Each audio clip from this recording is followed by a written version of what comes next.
All right, what's up, y'all? So today, been testing out the Slate ML-1. I decided to go ahead and start tracking through all of the emulations, just so you all can kind of get a feel for what they sound like. Now, I didn't add them after the fact, which is typically what you'll see most of the commercials and video for, but basically, I decided to go ahead and put them on my inputs. So that way I can track through them. So pretty much went down the line of all the classic tubes it comes with.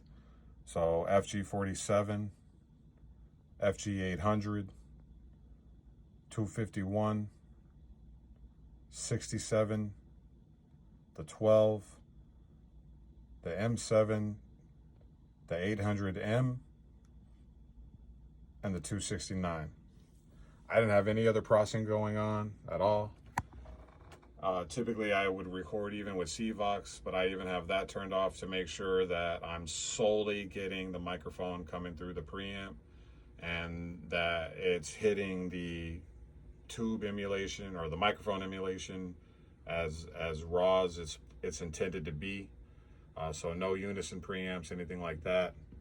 And then also I left everything set at 100%, just so it's right at the baseline of the emulation. So disclaimer, these obviously, in order to get one take from every one, is not one take ran through every emulation. So I had to individually record every one of these, all here in green. So as you can see though, I'm pretty consistent with my recording. So I mean, it's pretty on par. And I mean, some of these that are a little bit lower, so 800M, I did actually, I think, lower that a little bit. Yeah, so I'll bring that back up to 0, just so it all is right on par. But yeah, so you can see pretty even levels. So, and then as far as the microphone goes for recording distance, so typically I'll probably be right about here. So if you could imagine standing next to no one, waiting for the moment it's my time to speak. I drag this weight behind me while I climb these peaks. So that's typically going to be about how far that I'm recording from. So yeah, I think what we should go ahead and do is let them play out and do their thing. And that way we can hear the whole video. Of course, as you're watching the video, I will be fading into the audio and the DAW so you can hear the raw recording. But yeah, let's go ahead and let this play out.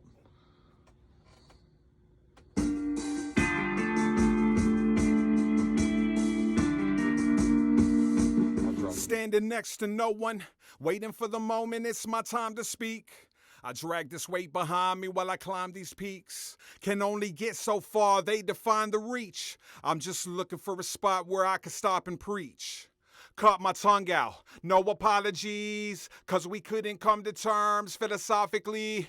In the front, on the hunt, that's where I'll often be, and like a juggernaut in motion. Ain't no stopping the obsession for progression, the hard lessons, the more success in you start stressing, you start to question the Lord's blessings, God's presence, tomorrow's essence. It's like the more freedom I get, the more oppressive. Not depressive, hard on my sleeves and watch you pressing. Walking splines while I draw lines that can't be measured. No escape, crushed like a grape when you start stepping. Wide awake, but it's too late, already crept in.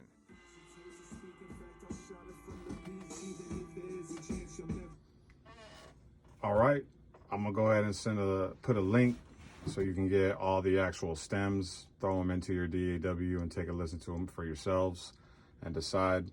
Hopefully this was informative for you. Just for my opinion's sake, I tried both methods of recording without anything going on, so it's a pure dry signal, and then applying the microphone emulations afterwards. And then I also tried, of course, as you see here, recording through every single one, which I actually did find the sound a little bit better than recording dry and adding them after the fact. But of course, it's all up to you and the time that you have to do it with. So I hope this helps. Take it easy. Peace.